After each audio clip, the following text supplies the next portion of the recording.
Hello friends, आप सभी का हमारे यूट्यूब चैनल पर स्वागत है। तो आज हम स्टार्ट करने वाले हैं घटना चक्र का जीएस पॉइंटर जो पूर्वावलोकनानुसार। साथ ही इसमें हम जो आज का टॉपिक हमारा रहेगा वो रहेगा सामान्य भूगोल, जिसमें भी हमारा टॉपिक है भारत का भूगोल। तो भारत का भूगोल से संबंधित जितने भी इंपॉर्टेंट क्वेश्चन होंगे उन सभी को हम आपका चैप्टर वाइज कराएंगे। साथ ही हम आपको बता दें कि जीएस पॉइंटर जो सीरीज़ है ये आपके प्रत्येक एग्जाम के लिए बहुत ही ज़्यादा बढ़िया सीरीज़ है। अगर आप जीएस पॉइंटर के प्रत्येक सब्जेक्ट के क्वेश्चन आंसर आप कर लेते हैं तो आपको कहीं और जाने की पढ़ने की तैयारी नहीं करनी पड़ेगी, क्योंकि आप इसी को ही पढ़कर आप अपना एसएससी हुआ, जीडी हुआ, साथ ही आपका कोई भी लेवल 1 डे एग्ज़ाम हुआ वो आप इसे आराम से करेक्ट कर लेंगे। तो उसी को देखते हुए हम आपको जीएस पॉइंटर का भारत का भूगोल लेकर आए हैं, ये सीरीज़ आपकी, जिसमें हम डेली आपको चैप्टर वाइज आपको पूरा कराएंगे। जैसे सामान्य परिचय से संबंधित जितना भी हमारा होगा वो कराएंगे, और जो भी क्वेश्चन आपके भारत का भूगोल से संबंधित होंगे सारे कराएंगे, जो कि आपके एग्जाम के लिए बहुत ही ज़्यादा इंपॉर्टेंट साबित होगा। इसी के साथ यदि आप हमारे यूट्यूब चैनल पर पहली बार आए हैं तो प्लीज़ चैनल को लाइक शेयर करना बिल्कुल भी ना भूलें। आज के टॉपिक पर चलते हैं। तो हमने दर्रा आपका करा दिया है। साथ ही आज का जो हमारा टॉपिक रहेगा वो रहेगा हिमनद रेखाएं, पठार, और साथ ही इधर है तटीय भाग और पश्चिमी तट। तो इससे संबंधित जो भी इम्पोर्टेंट क्वेश्चन होंगे जो आपके एग्जाम पॉइंट ऑफ व्यू से इम्पोर्टेंट होंगे वो सभी हम आपको कराने वाले हैं। और फ्रेंड्स, अगर आप हमारे यूट्यूब चैनल पर पहली बार आए हैं तो प्लीज़ चैनल को लाइक शेयर एंड सपोर्ट करना बिल्कुल भी ना भूलें। तो इसमें हमारा पहला क्वेश्चन है कि हिमालय में हिम रेखा है। तो हिमालय में जो हिम रेखा है वो कितनी है? तो वो आपकी 4300 से 6000 मीटर के बीच में है। कहाँ पर है? 4300 से 6000 मीटर के बीच पूर्व में है। साथ ही है कि सबसे बड़ा हिमनद है। तो जो सबसे बड़ा हिमनद है वो आपका सियाचिन का है। कौन सा है? सियाचिन का। ठीक है। नेक्स्ट है कि चोराबाड़ी ग्लेशियर स्थित है। तो जो चोराबाड़ी ग्लेशियर है वो आपका केदारनाथ मंदिर के उत्तर में स्थित है। कहाँ पर है? केदारनाथ मंदिर के उत्तर में स्थित है। नेक्स्ट क्वेश्चन आता है कि हिमालय के हिमनदों के पिघलने की गति क्या है? तो हिमालय के जो हिमनदों की पिघलने की गति है वो सबसे अधिक होती है। कैसी होती है? सबसे अधिक। ठीक। आगे है कि उत्तराखंड के कुमायूं प्रक्षेत्र में अवस्थित हिमनद है। तो उत्तराखंड के जो कुमायूं प्रक्षेत्र है उसमें जो अवस्थित हिमनद है वो आपका मिलाद हिमनद है। तो इसके कुछ हिमनद एवं हिम रेखा एवं हिमनद से संबंधित ये 5 क्वेश्चन है। अगर एग्जामिनर आपसे पूछेगा तो इन्हीं 5 में से कोई सा क्वेश्चन पूछेगा, तो इन्हें आप रट लीजिएगा। आगे हम आते हैं पठार पर। तो पठार में पहला है आपका कि भारत के दक्षिण में पठार पर बेसाल्ट निर्मित लावा सेलों का निर्माण हुआ है। तो कब हुआ था उसका निर्माण, ये हमसे पूछा है। तो इसका जो निर्माण है वो आपका क्रिस्टेशियस युग में हुआ था। कब? क्रिस्टेशियस युग में।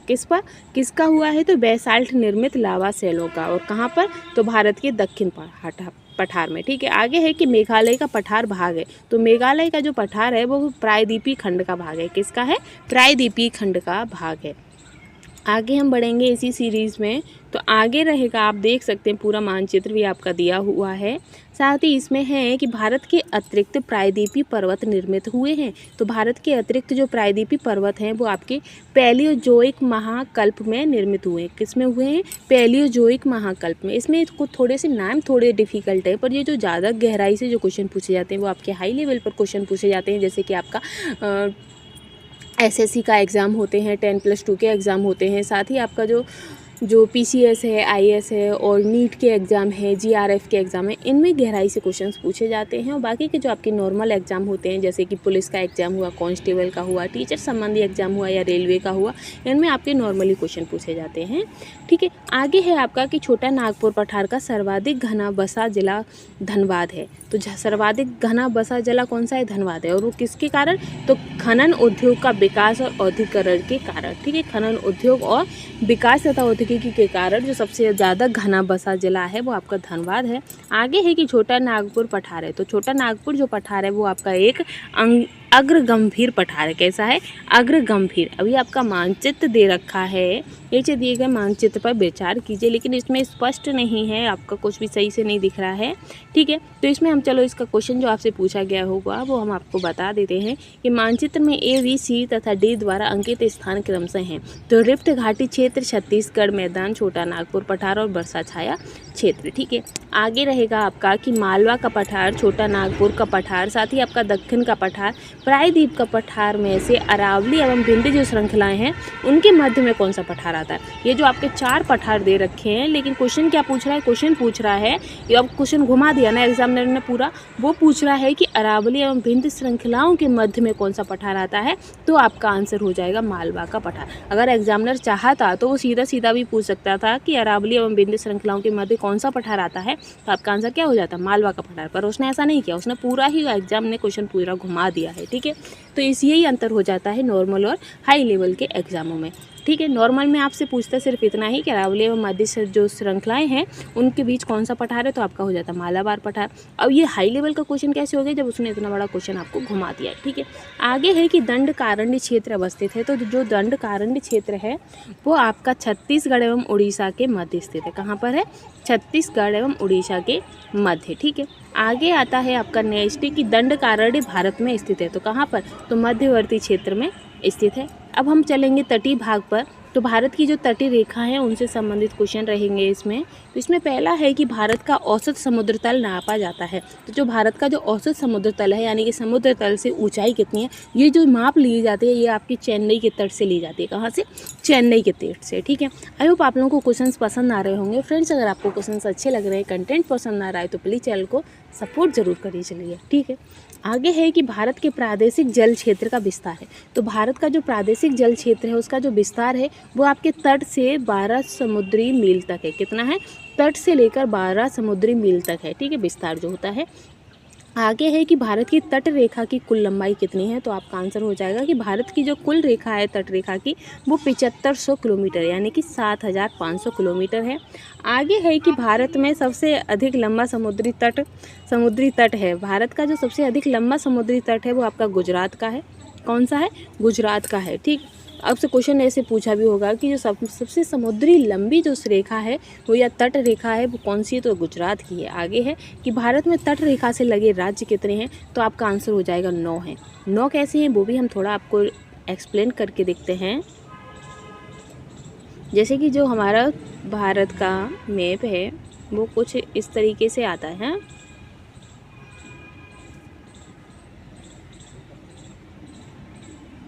थोड़ा सा गड़बड़ हो गया है पर कुछ इसी तरीके से आता है।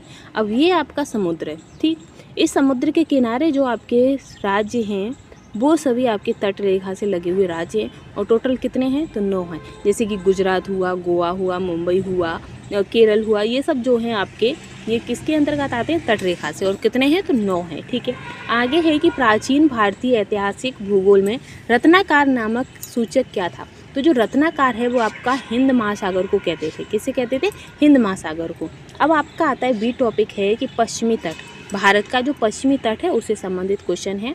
तो इसमें है कि भारतवर्ष के पश्चिमी तटीय शहरों कुन्नूर, नागरकोइल, जंजीरा एवं सिंधुदुर्ग का उत्तर से दक्षिणी सही क्रम क्या है, तो इसका जो सही क्रम होगा वो होगा जंजीरा, कुन्नूर, नागरकोइल, सिंधुदुर्ग। ठीक है, आगे आएगा आपका कि आपको यत्र तत्र कुछ अनोखे डेनमार्क निवासी मिल जाएंगे, परंतु उसका कारण यह है कि डेनमार्क की चौकी हुआ करती थी। यह अनूठा नगर, उसका दुर्ग और सुंदर गिरजाघर, नया जैसलमेर, सूनी सड़कें और उज्जड़ तटाग्रह पर सब मिले अद्भुत रत्न बन जाते हैं। ये युक्ति किसके लिए है, तो ये जो युक्ति है ये आपके तमिलनाडु के तट पर है। ठीक है, इसी के साथ हम आगे बढ़ेंगे।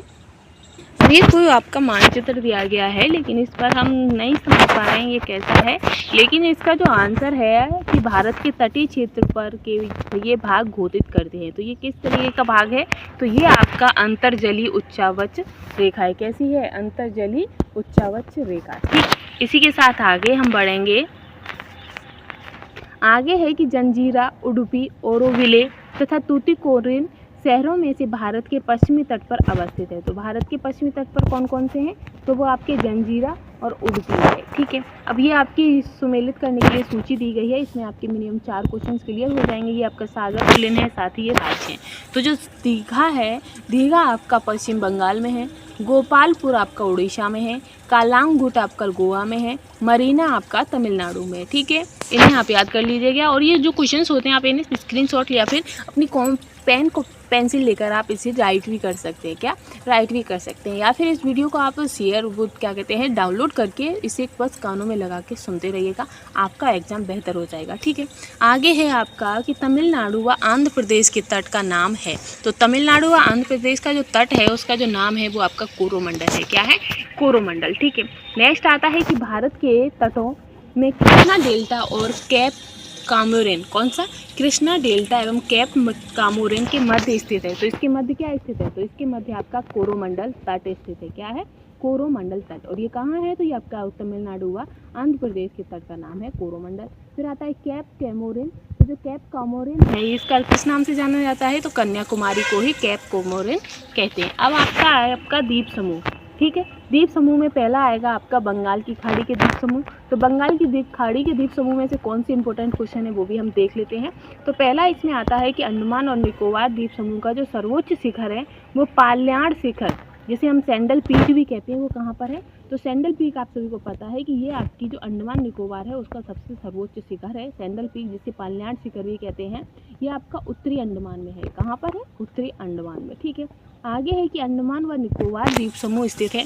तो अंडमान और जो देखो निकोबार द्वीप समूह है ये आपकी बंगाल की खाड़ी में स्थित है। जो हमारा जो मैप है, मैप की जो ये वाली स्थिति आती है ना, इसी स्थिति में ये आपका जो बंगाल की खाड़ी हो गई। ठीक, बंगाल की खाड़ी हो गई, ये आपका अलग हो गया।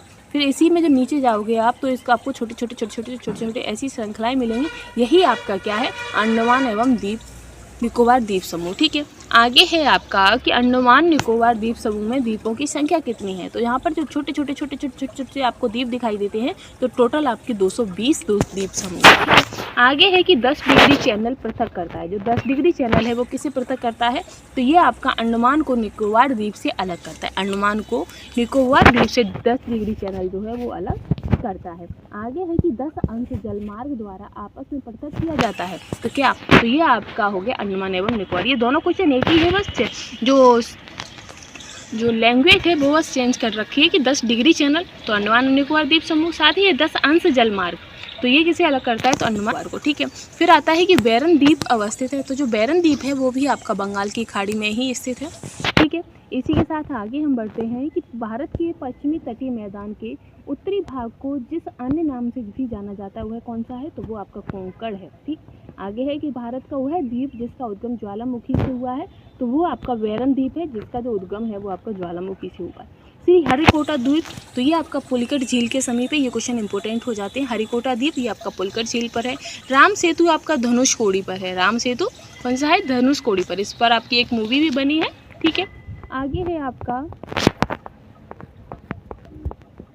अब दूसरा आता है आपका अरब सागर के द्वीप समूह। तो अरब सागर के जो द्वीप समूह है जिसमें पहला क्वेश्चन रहेगा कि लक्षद्वीप स्थित है।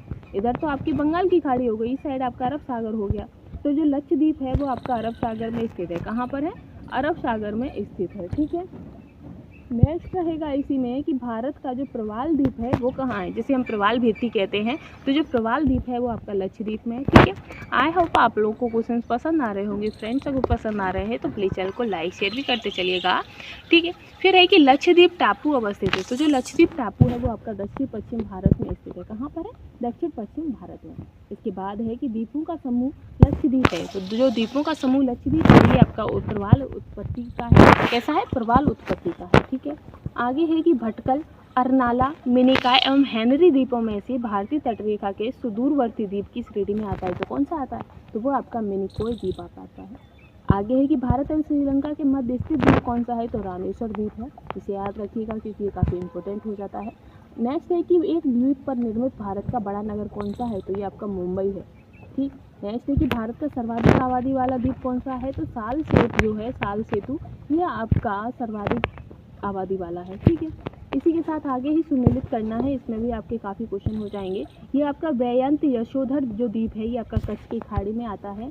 पेरम द्वीप आपका खंबात की खाड़ी में, द्वारका द्वीप आपका अरब सागर तट पर, और दीव ये आपका काठियावाड़ में। ठीक है, तो ये काफ़ी क्वेश्चन इंपॉर्टेंट हो जाते हैं।